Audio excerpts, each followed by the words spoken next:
come back, or also when I do deep breathing, it helps me notice how I feel. Maybe I'm sad. I'm too sad to keep in this conversation without crying a lot. So maybe I need to go, maybe I've been stuffing my emotions and I need to go have a good cry. So I have a chapter in here called A Pillow in Your Voice, the Cure for Stuffing Your Emotions. So it goes through all the emotions, and I created some techniques using pillows. Like anger, you can't, you don't want to yell at people, but you could go off on your own and yell in your pillow, so it doesn't make a lot of noise, or yell in your car and maybe discharge the anger, and then you feel, okay, now I feel more open-hearted and able to communicate. Because again, communicating from, Susan likes it in the zones, I call it the red zone, when you're really angry. Yeah, it's hard to be heard or understood. Okay. You want me to read about the nervous system and the breath? Since that's a No, I wanted you to tell us about the colors. I love your color, the greens, the blue, and the red. You said about the red, but can you talk more about, because the green is new. The green is new for you. Yeah, okay. Well, no, the green is assertiveness, right? Right, that's the best place to communicate. Mm-hmm. But the blue is... The blue too. Okay. Can you explain? Sure. Because that's kind of novel. I've heard about, aggressive, assertive, and passive aggressive, but I've never heard it in a color version, using the colors. What's nice is even 5-year-olds, right. Tell them the colors, they can follow. I've had a 5-year-old go, I'm in a red zone. Oh, geez, I know I'm too angry to handle things. You can say I'm in the red zone, and then you come back when you're calmer and say I'm in the green zone. So the colors kind of help. I'll just read this little part about the nervous system on breath on page 58. And then I did do a drawing in here where it shows the 3 states. But I'll just read this. Why can't I communicate when I'm stressed? This section will answer that by explaining our arousal system and show how to shift moods in the red, green, and blue zones. And then on the next page is the chart on the arousal system. And the red zone is also called the sympathetic nervous system. Right? These guys know because they study somatic experiencing. That's a part of us ready to fight or flee as a protection. And I always like to emphasize when people feel guilty or some shame about, I said the wrong thing, or I'm sorry I used those words, is that we tend to be protected when we feel threatened. And neuroception is something from just from our brains, from our primal past, where we will assess danger and safety really quickly, and if we feel in danger, we'll act on that. So if you behave in a way you don't like, a compassionate way to say about yourself is, I wasn't feeling safe. So my protection, I did that to feel safe.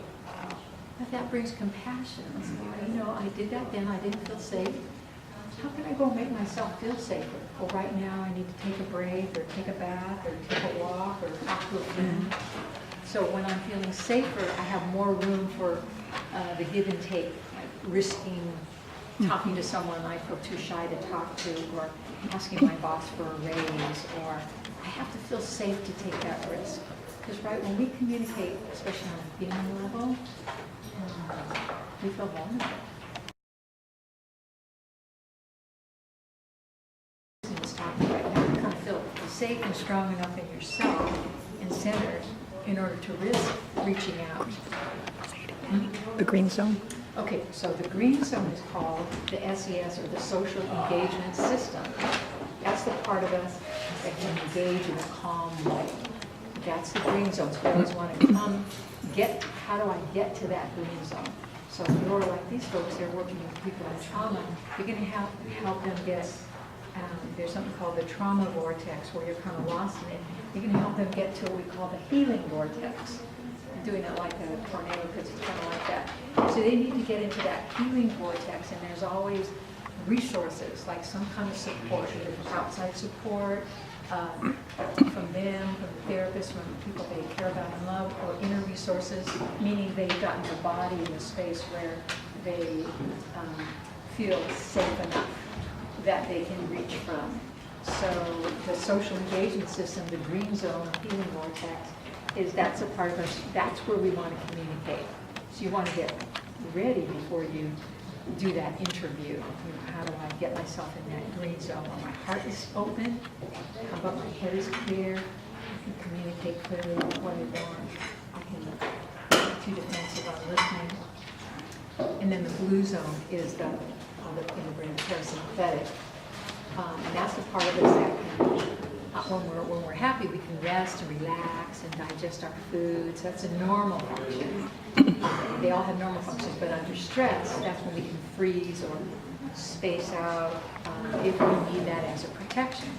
So again, we want to appreciate how we use our body for protection and know ways to come back to the belt. We used to think of it, I think why Susan's interested, we used to think of it more as kind of a teeter-totter or a seesaw.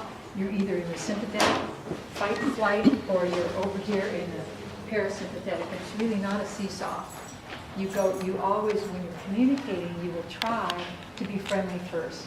You know, hi, how's it going? And if you're friendly and we're back and forth, we can stay in the green zone.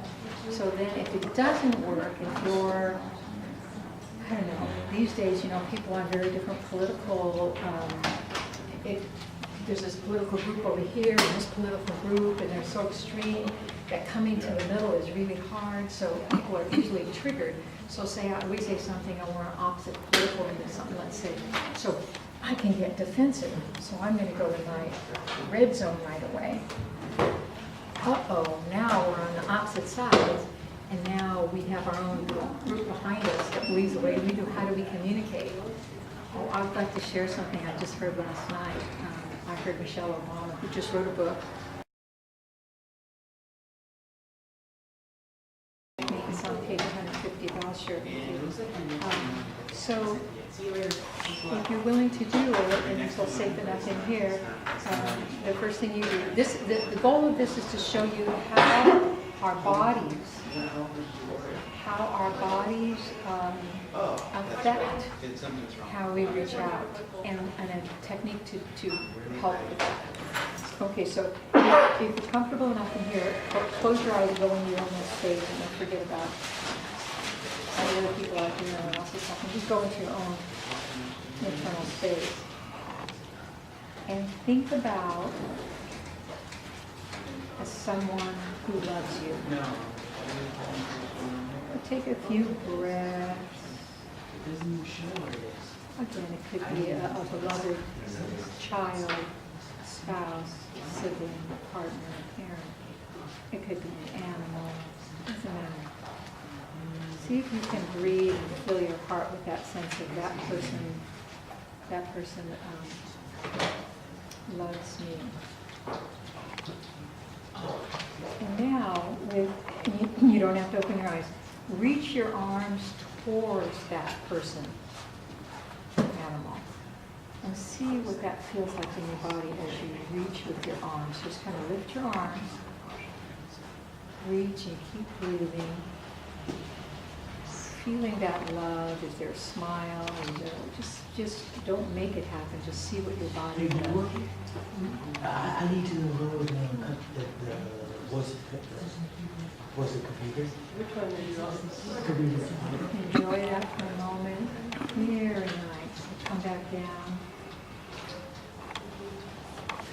And even for me in the room, as soon as, because I have eyes, as soon as I opened my eyes and saw all of you doing that, oh, it was like this nice energy coming to me. Does anybody want to say what they noticed in their body when they did that?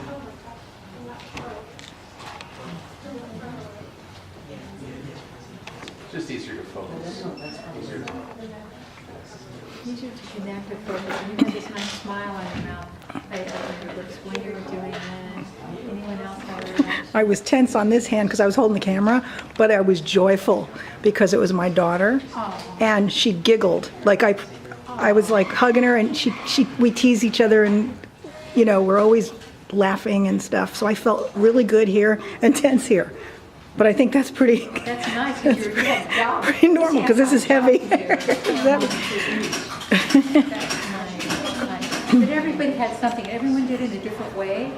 You know, some people this, there was this, there was this, there was a lot of different.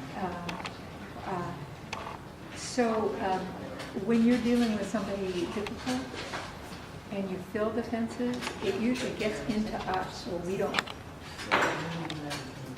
comfortable. So when you think of someone that loves you, at least for me, it kind of softens my rigidity. If I'm really rigid. It softens me, that was the word I would use. So there was that kind of soft and warmth, because the heart is extending out. The heart is here, right? It goes out through the arms. It can come out with we share love. It's in this, all in this part of the body. It's called the ventral vagal, right? But this is part of the body that reaches and can take in love. Okay. Since you guys are pretty attentive, you want me to show you the opposite of that? Not really. You know, because usually I do it the other. There's a definition of grief, you know, when you're really sad that someone you really cared about died. I said, all grief is love that has nowhere to go.